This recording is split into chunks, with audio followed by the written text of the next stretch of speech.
host, Renee Kranz. Today on the show with me, I have Father Tad Pacholczyk on Zoom. Welcome, Father Tad. Thank you, Renee. Never had a chance to work with you before. I'm Yes. delighted to have this opportunity. Yes. So, Father, you are a senior ethicist at the National Catholic Bioethics Center and a priest of the Diocese of Fall River, Massachusetts. I actually have heard of you before and I've seen you in different places, but I was told by our own Father Scott Trainer, who many people in the diocese know, to get a hold of Father Tad Pacholczyk to talk about IVF. So that's why we have you here today. Wonderful.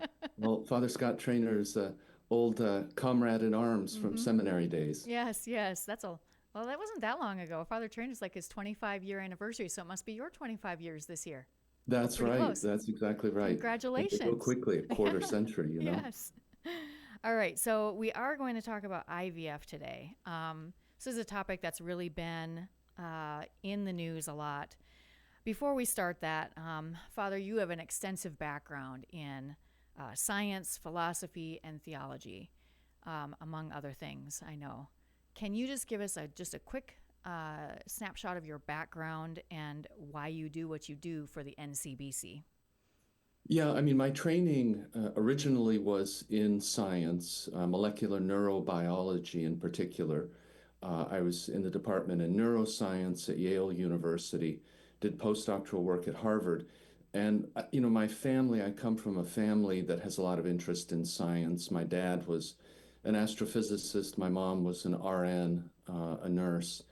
And so I've always had an interest in that side of things. And I've always felt that there's a need to kind of build bridges into the language of science because it's its own language, like Russian or Arabic. And it's good to have people who have some real expertise and background in that within the church. So, I've been privileged to be able to do work in bioethics and medical ethics, which really is one of these interdisciplinary areas that connects science and religion and connects, faith and values. So it's been good work. I've done, a lot of work over the years dealing with stem cell research. That was kind of at the beginning of my career. And now it has branched out into multiple other directions, end of life decision making, early life issues, the rights of the embryo, in vitro fertilization, assisted reproductive technologies, brain death, many other directions. As you can imagine, with so much going on in science, there are a lot of interesting ethical areas of controversy. Yeah, and I think sometimes people kind of hear this, oh, bioethics, oh, this is way over my head. But this is actually stuff we deal with, maybe not on a regular basis. But we deal with this stuff in our regular life, and it's really important that the church can weigh in on this. So what you guys do is really helpful for just the regular Catholic out here. Yeah, I think you're right on. I think people don't understand just how Mm-hmm. practical this discipline is.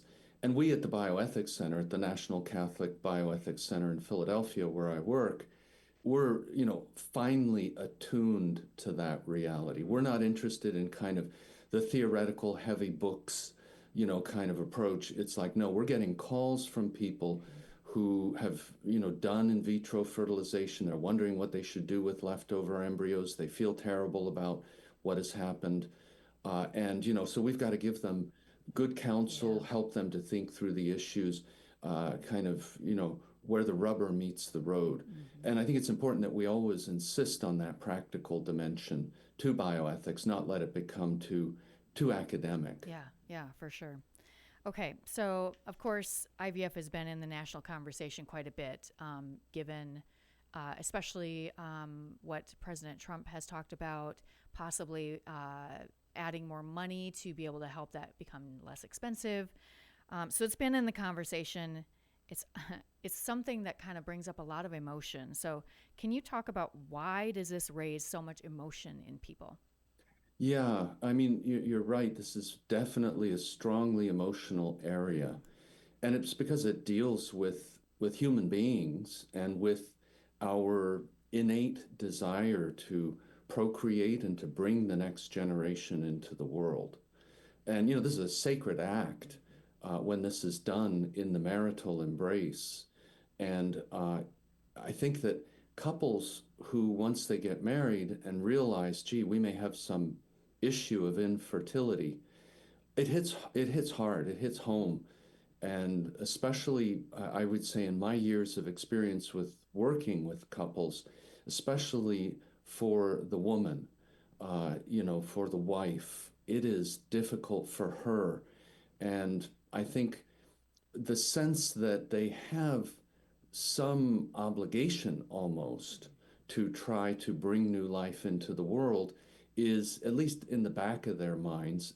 And some couples, I think, go even further and make a mistake here and say, well, we got married. We have a right to a child. Mm-hmm. And that's a common kind of error. We live in a very rights-oriented society. And at the end of the day, human life is never something we can lay claim to as if it were a piece of property or a possession. It's a gift. It really is a gift. And when you realize that a gift comes of its own, and especially when the giver of the gift is God, there may be times, for reasons known to Him alone, that the gift will not be forthcoming, and the marital embrace will not result in that gift arriving on the scene. So, we can discuss what are some of the options in the face of that, but I think if you start off with the wrong idea that we have a right to a child, then it's a quick move into the infertility industry. Yeah. So anyway, the emotions here that you're describing are very strong, deeply rooted, and understandable. And, we have to, I think, show sympathy and compassion to couples that are struggling with infertility, but at the same time, offer them sound guidance so they don't get pulled into an erroneous direction. Yes, for sure. Okay, so, gosh, there's so many ways we could go there, but I want to make sure we talk about what is the church teaching first, because I think there's a lot of people who might actually think that the church thinks this is okay. Let's talk about church teaching and why the church teaches that. Okay, so I think the basic issue here is that the church recognizes that really the marital embrace and married life itself is a kind of sacred sanctuary designed specifically for this purpose of handing on the gift of human life. And you can't just transpose this out of the setting of marital intimacy onto the lab bench, into a petri dish, under the bright lights of the laboratory, without doing, grave disservice to human life and without violating the very meaning of marriage itself. So at the very core of what the church teaches is this recognition that we, each of us, are so special. Our human dignity is so profound that we deserve to be loved into being, not manufactured at the hands of hired individuals who are mixing sex cells together to produce us. We deserve to be loved into being, to be received in the marital embrace. And there's a kind of, mysterious surrender that occurs in that marital embrace of husband to wife, wife to husband. And then the gift mysteriously appears, and they're not even sure. She has to do pregnancy tests. We're not sure whether we're pregnant yet. Well, the period was missed, and then finally it's like, yes, we have the good news. Look, what the gift has come. Mm-hmm. So there's a real receptivity that the church recognizes as critical to what we're talking about here. Mm-hmm. Life is not something to be manipulated, it's something to be received in a sacred trust when the Lord decides to hand it over to us to bring it into our marriage as the beautiful gift that it is. So that's really the root reason. The church insists that it must always be in that context of marital intimacy that each of us is brought forth. Otherwise, if we become something that can be manipulated into being, then there are all kinds of abuses that follow readily. Mm-hmm. We become treated like products. And, it becomes possible then to do things like freezing young humans. We all understand that we're not supposed to be frozen, left abandoned in some freezer somewhere. Right. It's immediately a dehumanizing kind of an act. So the problem with, to put it this way, with in vitro fertilization at its core is that you set up kind of two levels. Yeah. You have those who are conceived the usual way, the normal way in the marital embrace, and those then who are kind of the subclass, those who are produced through manipulation, through payment, through mixing of gametes of sperm and egg. That's the subclass. Mm-hmm. And now it's hard for people to see, oh, that's really a subclass, but I sometimes use a simple example to help people see this, which is the example of human cloning. Yeah. Work has been done on this. Human clones have been produced in labs. They've never been implanted yet, as far as we know, into a woman. Mm-hmm. But when that day comes and human clones are produced and born, people can see, oh, wait a minute, there's something about the clone. And I've had students ask me this question, would the clone be my slave? Oh Can I gosh. tell it what I want it to do? And there's that sense of, oh, the subclass. Oh, Right. we see it. Now, it's not as easy to see it with in vitro fertilization, but it's objectively there.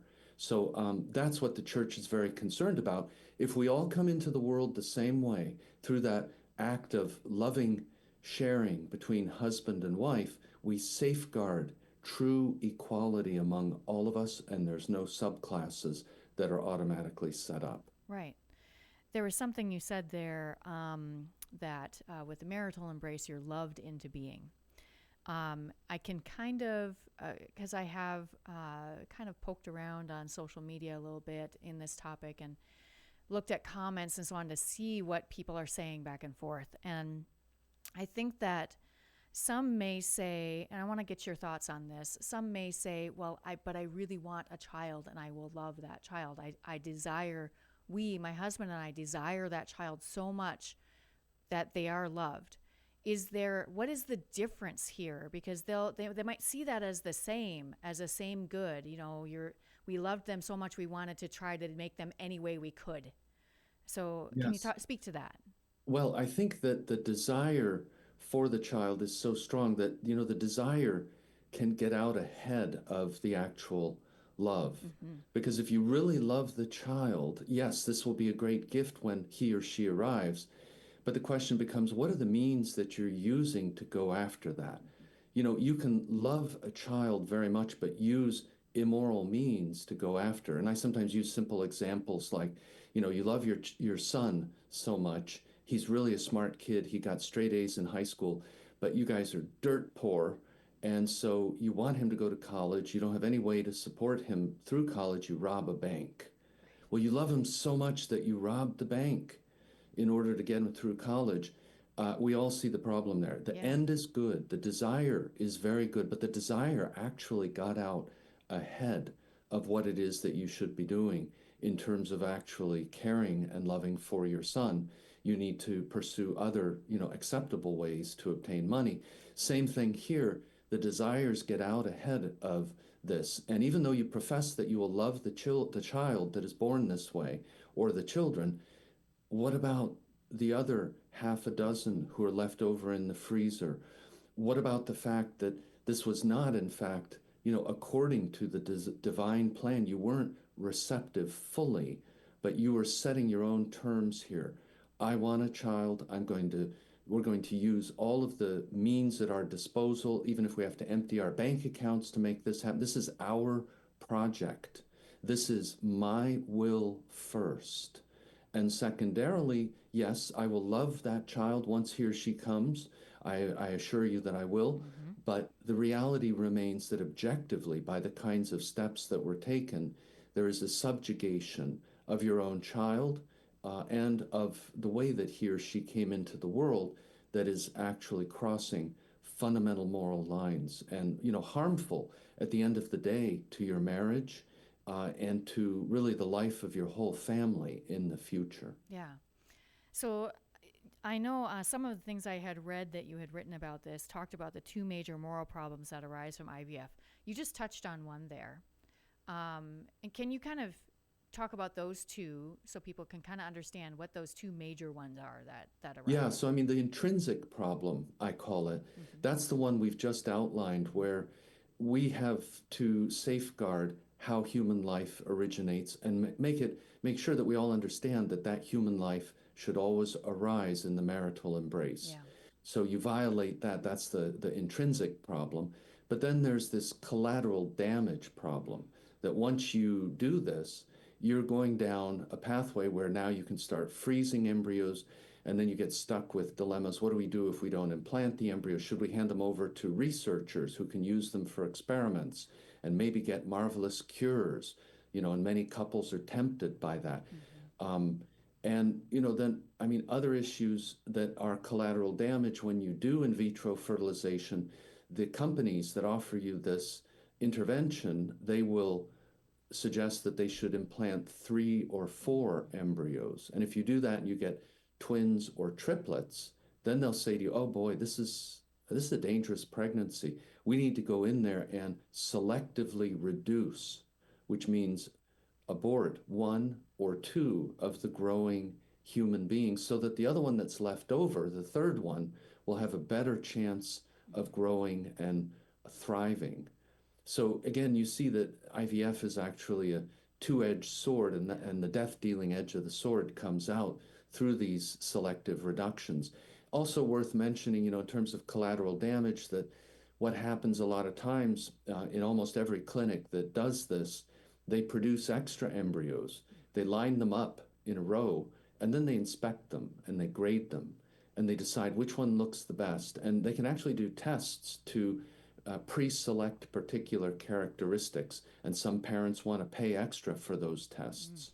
Then my child will have this characteristic or that character, the blue eyes or whatever the desired feature is.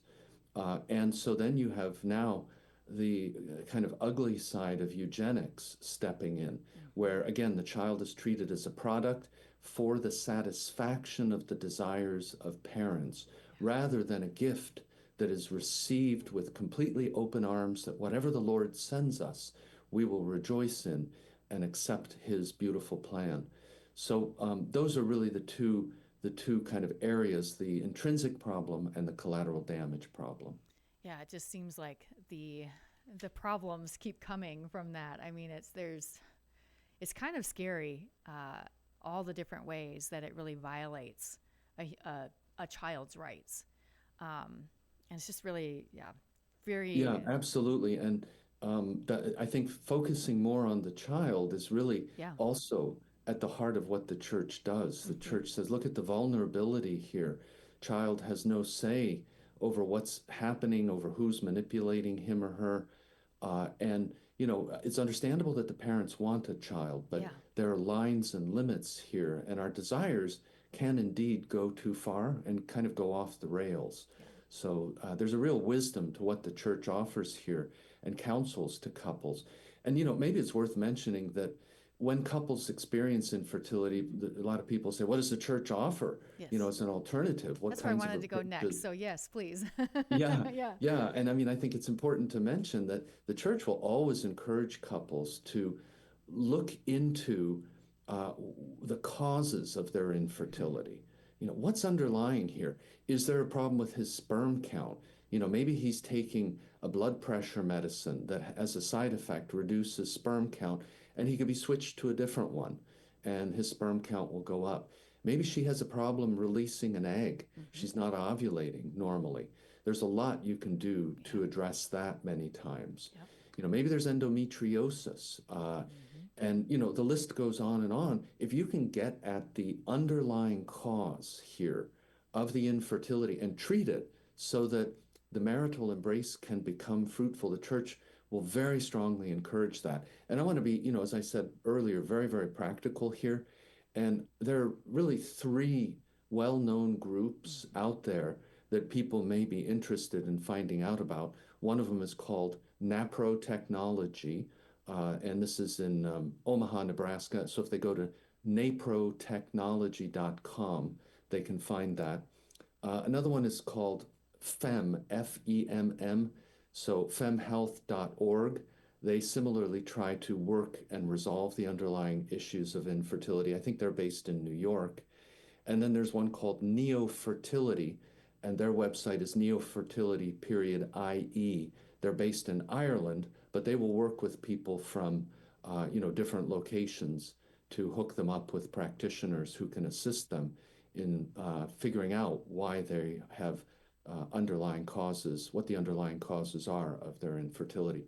So those are all, of course, morally acceptable approaches, much to be encouraged, and we as church need to support couples, in those situations. Yeah, I will add those websites to the comments of our YouTube video. So if you're hearing this on radio or anything, go to our YouTube channel at SF Diocese and we'll put those in there.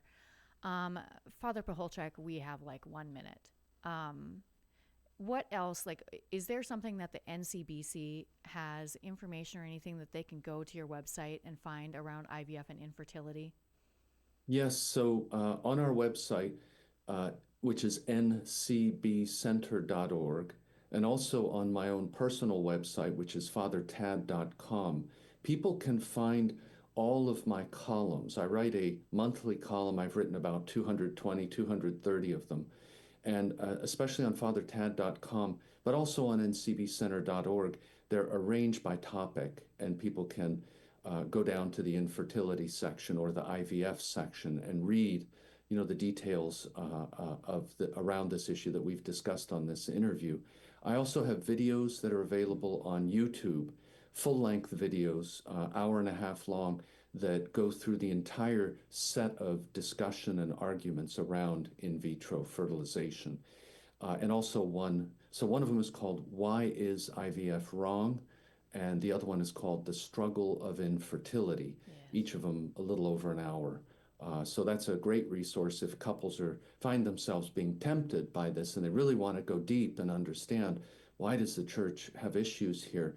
That offers additional, angles and insights. Yeah. And if it might not be you, but if someone has maybe asked you about it, those would be, because sometimes it's hard for us to be able to really recommend something to people. So those would be good places to send someone to get some good information about what the church teaches and where they can find real help to get to achieve pregnancy in the way that God intended it to be done. So absolutely, and that's our prayer for them, that if it's the Lord's plan for them to become fruitful, that they will be able to do that. And of course, praying to some of the saints is always part of this process. Saint Gianna Barrettamola is frequently one who's prayed to for infertility. Yeah, I'm glad you mentioned that.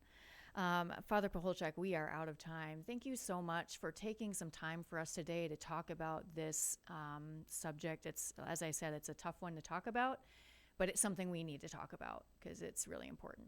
Well, thank you so much, Renee. It was just a great pleasure to join you, and hope maybe there'll be another opportunity at some point in the future. Yes, I'm sure there will be. Thank you. All right, God bless you. You bet.